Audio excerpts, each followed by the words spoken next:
السلام علیکم ورحمۃ اللہ وبرکاتہ۔ ایک بہت ہی اہم کتاب العلم والعلماء، نام آپ دیکھ سکتے ہیں العلم والعلماء۔ یہ دراصل افادات کا مجموعہ ہے۔ حکیم الامت حضرت مولانا اشرف علی تھانوی رحمہ اللہ کے جو مواعظ ہیں، جو خطبات ہیں، جو بیانات چھپے ہوئے ہیں، ان بیانات میں سے جو چیزیں علم سے تعلق رکھتی ہیں یا علماء سے تعلق رکھتی ہیں یا مدارس سے تعلق رکھتی ہیں، ان سب باتوں کو کھنگال کر حضرت مولانا محمد زید مظاہری ندوی، حضرت مولانا محمد زید مظاہری ندوی دامت برکاتہم نے اس کو جمع کیا ہے۔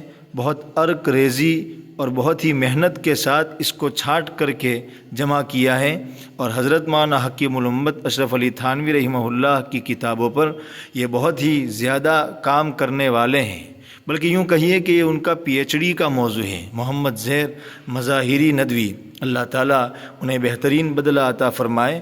بہرحال کتاب آپ کے سامنے ہے العلم والعلماء، آپ دیکھ سکتے ہیں ہتھورا باندہ سے یہ پبلش ہوئی ہے۔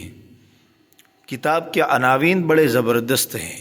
ہم تمام طلباء اور علماء کو ضرور اس کتاب کا کم سے کم ایک مرتبہ تو مطالعہ کرنا ہی چاہیے۔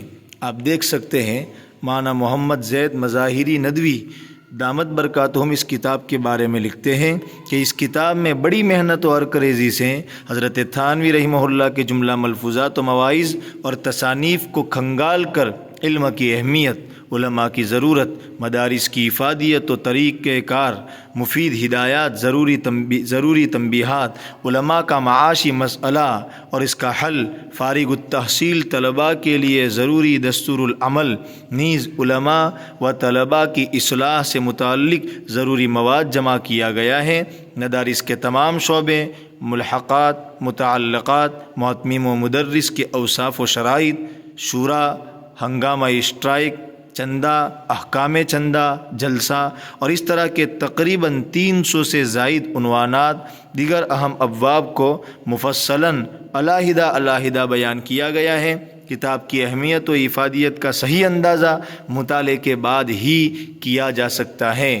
ہم آپ کو اس کی کچھ تحریریں اور کچھ فہرست ہم آپ کو دکھاتے ہیں، جس سے اندازہ ہوگا کہ یہ کتاب کتنی اہم ہے۔ اس کے ابواب پر چلیے ایک نظر ڈالتے ہیں۔ میں پہلے ہی بتا دوں یہ کتاب کچھ 260 صفحات کے قریب ضخیم ہے، ایک ہی جلد میں ہے۔ پہلا باب دیکھیے، علم کا بیان۔ اب اس کے تحت آپ پڑھ لیجئے نیچے کہ کیا کیا ہے۔ حقیقی مولوی اور عالم کی تعریف، عالم اور مولوی میں فرق، یہ سب کچھ پہلے باب کے تحت ہے، اور حضرت ہی کے ملفوظات ہیں مولانا اشرف علی تھانوی رحمہ اللہ کے۔ دوسری فصل دینی تعلیم کی عمومی ضرورت اور اس کے طریقے۔ اس کے بعد تیسری فصل ہے تعلیم قرآن کی فضیلت۔ اس کے بعد چوتھی فصل ہے طلباء کی قدر محبت،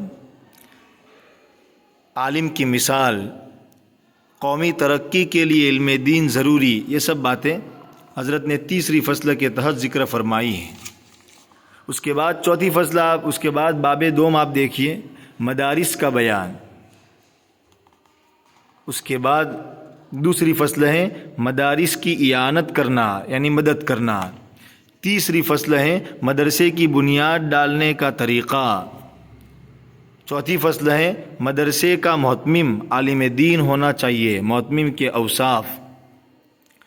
پانچویں فصل ہے سرپرستی کی حقیقت، یعنی کوئی مدرسہ سنبھال رہا ہے اس کی حقیقت اور اس کا صحیح مطلب کیا ہے۔ آپ دیکھ سکتے ہیں شورا کی اہمیت، شریعت کی پابندی، صدر کا انتخاب، اراکین کی تعداد، مشورے میں ترمیم، سرپرست اور ممبروں کی رائے کا اختلاف، اہل شورا کا کرایہ و نفقہ، کرایہ و خرچے کے علاوہ زائد رقم دینا جائز نہیں۔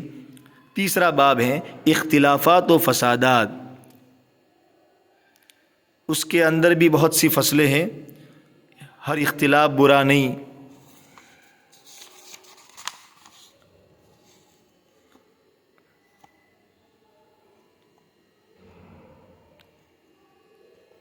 دوسری فصل ہے علماء کہاں سے کھائے، یعنی یہ جو مسئلہ ہے کہ بھئی علماء کھائیں گے کہاں سے، ان کے پاس کوئی ایسے مواقع تو ہے نہیں۔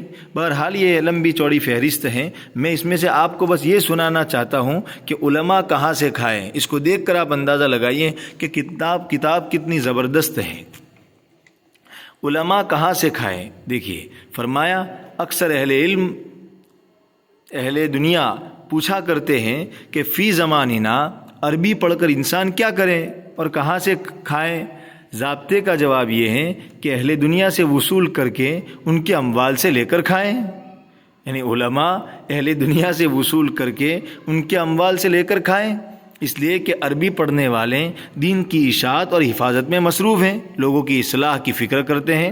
قرآن شریف مسلمانوں کی مشترک جائیداد ہیں، اس لیے اس کی حفاظت بھی سب کو کرنی چاہیے۔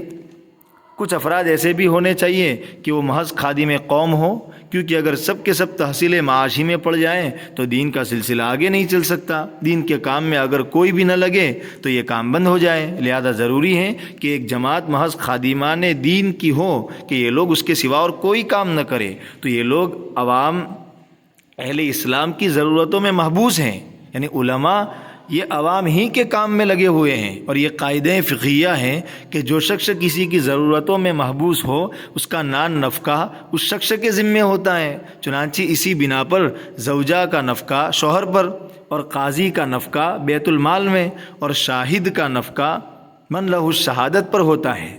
پس جب علماء مسلمانوں کے مذہبی کام میں محبوس ہیں، یعنی علماء مسلمانوں ہی کا کام کر رہے ہیں اور ان کے مذہب کی حفاظت کرتے ہیں، روزمرہ کی جزیات میں ان کو مذہبی حکم بتاتے ہیں، اور یہ شغل ایسا ہے کہ اس کے ساتھ دوسرا کام نہیں ہو سکتا۔ چنانچہ مشاہدہ ہے کہ دوسرے کام میں جو لوگ لگے ہیں ان سے یہ کام نہیں ہوتا، تو ان کا نان نفقہ بھی عام مسلمانوں کے ذمے واجب ہوگا۔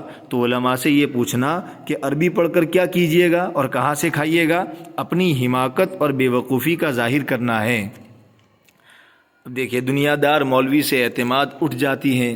بہرحال یہ ساری کی ساری باتیں اس کتاب میں بیان کی گئی ہیں۔